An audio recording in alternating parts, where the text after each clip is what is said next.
Disaster strikes in Italy for Ferrari. We're going to be going over the race recap and everything you need to know about the race in Imola. If you haven't been on the channel, we cover everything to do with cars, motorcycles, and F1. We're going to be doing full race coverage of all the races this season. So make sure, if you haven't already, make sure you subscribe to the channel, give this video a like. But let's talk about this race. Wet race, obviously coming out of qualifying and the sprint session. There was lots of treachery with the track. Wet conditions, anything can happen. We had a pole position with Max, Leclerc in second, Sergio in third, and a field really fighting for any position. The race starts off really wet. The entire teams are all on intermediate tires. Max Verstappen starts this race out on fire, comes out of the gate. Actually, him and Sergio Perez came out of the start super fast. Leclerc a little bit behind. Some cars failed to get traction, but really impressive start by Max. He went out there, set position, and was gone. Not having to deal with any of the misting, any of the rain, any of the traffic. He was out there in the clear,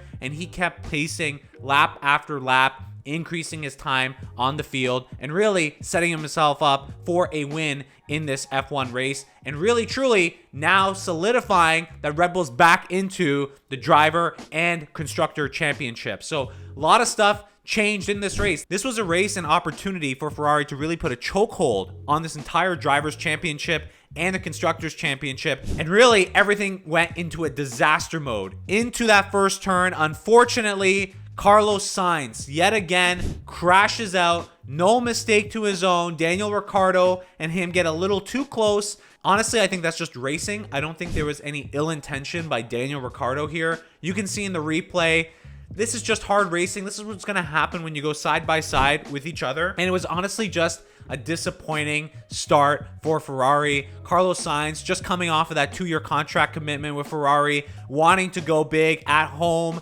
and all of this stuff happens literally in the first seconds of the race. Really disappointing, but that's kind of what happens. Daniel Ricciardo actually manages to scoot out of there and stay in the race, but Carlos Sainz did not finish, and Ferrari kind of put on the back foot immediately at the start of this race.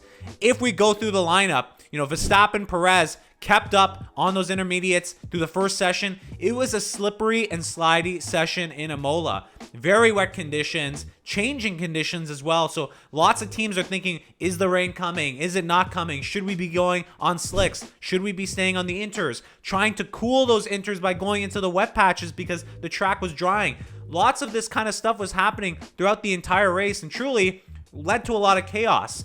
The other thing I noticed in this race was lots of the passing, especially in the first 33 laps or so, they did not have DRS enabled. So the race director decided DRS is not going to be enabled for this race. Didn't believe that the track was dry enough at that time. There was already call outs for, putting on DRS so that we can actually have some action. I'd say the first half of this race, not much was happening, right? It was hard to overtake and pass at this track. There's one DRS detection zone here, so not many like some other tracks. Really kind of kept the race a little bit stale in the beginning. Not so many opportunities to go ahead and actually execute on a plan to overtake and go up the field. So let's cover some of these teams right now. Red Bull, obviously, Max Verstappen coming in first, Sergio Perez coming in second, and Lando Norris coming in third. So we talked about this in a previous video. McLaren came out of the gates this season really bad looking, and it didn't look so great. But in the last 2 races, McLaren has stepped up. Their cars are in much better shape, and I think those predictions are panning out,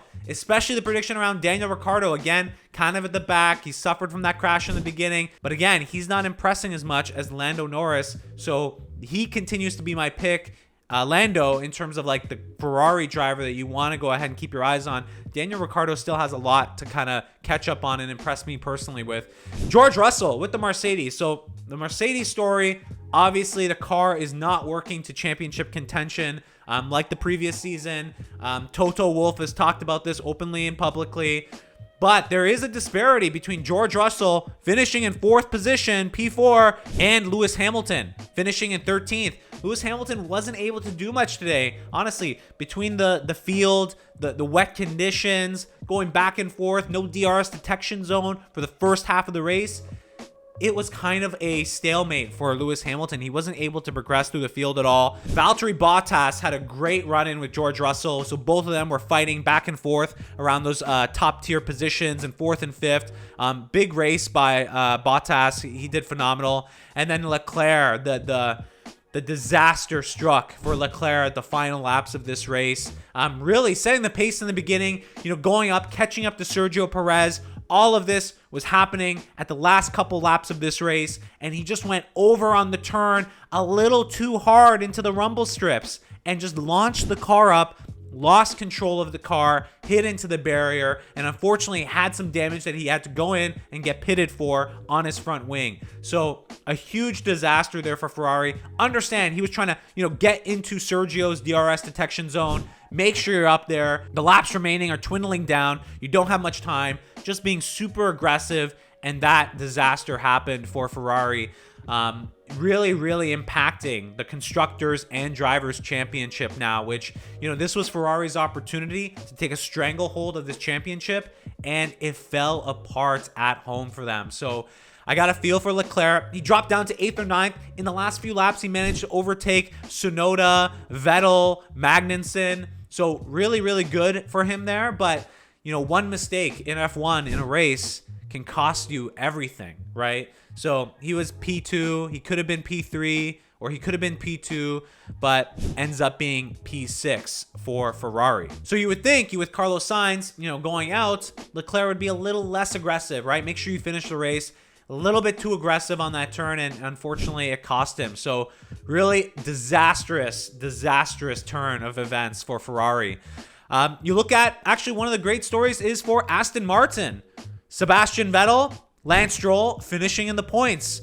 Vettel in 8th position, Lance Stroll 10th position, the Canadian. There's jokes around if Stroll should be retiring from this hobby, but here we go. He picks up points. I believe Aston Martin's first points of the season. Correct me if I'm wrong, but I believe that's their first points of the season. And then we had also Alonso, unfortunately for the Alpine team. Esteban Ocon finishing out in 14th.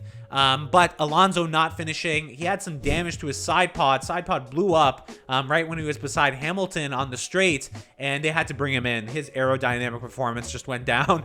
Obviously, no downforce after that for him. We're losing a significant amount of downforce, and it completely changes how the car feels and handles. So he did not qualify. They were not able to finish the race with his car, unfortunately.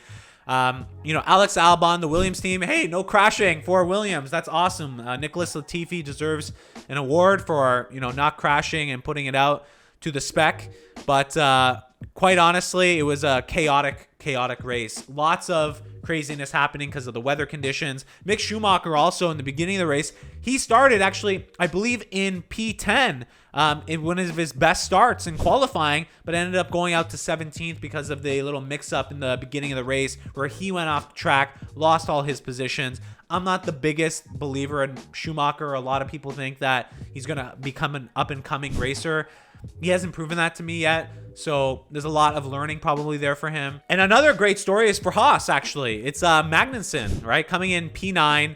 Obviously, lots of stuff happened here in terms of his placement, but he held up respectably. You think about Magnussen, coming in kind of last minute into this season for F1 for Haas. I think he's doing very well and very respectable. So it was a crazy race. Unfortunately, the first half of the race wasn't so hot. There wasn't much activity until obviously past the beginning few laps with the crashes. But obviously, I think the one thing that's happened and is visible for everybody is without the DRS zones and without that passing capability, a lot of that relies on the racing, right, for some exciting racing with F1. I think you saw 33 laps without DRS enabled. It was kind of stale. There wasn't that many DRS passing opportunities, number one, on this track, right? But then there's no passing opportunities that were, materializing without that. So it was a little bit kind of a stale race. Some accidents here and there. It was slippery. That's why you see the field kind of all scattered across the board. But that's what happens. You have to be ready. Some teams took chances on going out with slicks a little,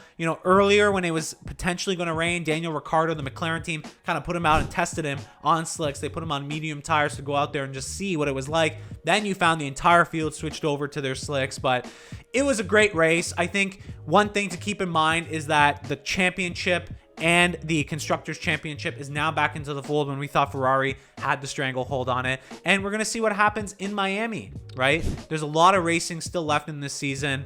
There's a lot to do. I think Ferrari needs to kind of go back and figure out how to be, put yourself not in those positions to do not finish. So, Carlos Sainz, again, crashing out. Red Bull had this problem in the first couple races.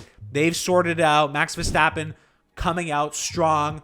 It wasn't even a issue for Max this race. He got out of the gate right off the bat, put out those lap times, was just lapping. He basically lapped Lewis Hamilton and the rest of the field at the back part of this race. So he's steering clear, relatively unscathed. Sergio Perez, obviously, with an awesome race as well. And we're going to see what happens in Miami. So if you guys like this video, make sure you give it a like. Make sure you subscribe to the channel. We're going to be covering the race in Miami coming up. That's going to be exciting. Hopefully, some good weather is going to be at that track. And we're going to see what happens. How is Ferrari going to respond? Is Red Bull going to continue doing what we're doing? And then I think you have that other battle between Mercedes and McLaren just really going toe-to-toe now. And I want to see what happens with Lewis Hamilton. What's going to happen with him? George Russell outperforming him, in my opinion, with the same car.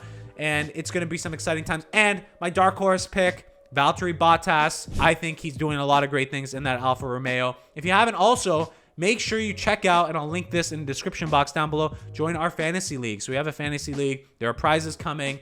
Join us on that. It'll be really exciting. But I hope you guys enjoyed this video, and I'll catch you guys in Miami.